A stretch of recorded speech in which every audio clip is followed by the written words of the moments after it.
অহিংসা পরম ধর্ম, এই মহান সত্য বাণী, যে বাণীটি ছিল মৈত্রী, করুণা, মুদিতা, উপেক্ষা, এই চারি ব্রহ্মবিহার।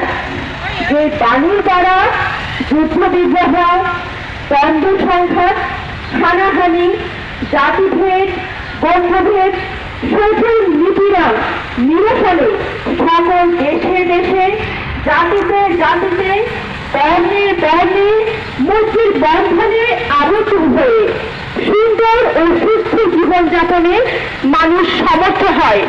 তাই আসুন আমরা সকলে এই মহামৈত্রীর বন্ধনে আবদ্ধ হয়ে দেশ, জাতি ও সমাজকে আদর্শবান করে গড়ে তুলি, যার পরিপ্রেক্ষিতে বর্তমান বিরাজমান অস্থিতিশীল পরিবেশকে সুন্দর ও সুস্থ সামাজিকভাবে উন্নত করে গড়ে তুলি।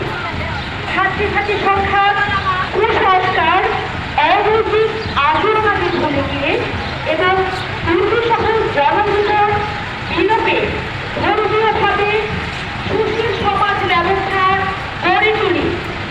আসুন আমরা সকলের তরে এই মৈত্রীর বন্ধনে আবদ্ধ হয়ে একাত্মতা ঘোষণা করি। বুদ্ধত্ব লাভের পর তিনি প্রচার করেছিলেন বৌদ্ধ ধর্মের মূল দর্শনে চারি আর্য সত্য, আর্য অষ্টাঙ্গিক বুদ্ধির মার্গ সহ পবিত্র সবুজ সংস্কৃতির সত্যবাণী।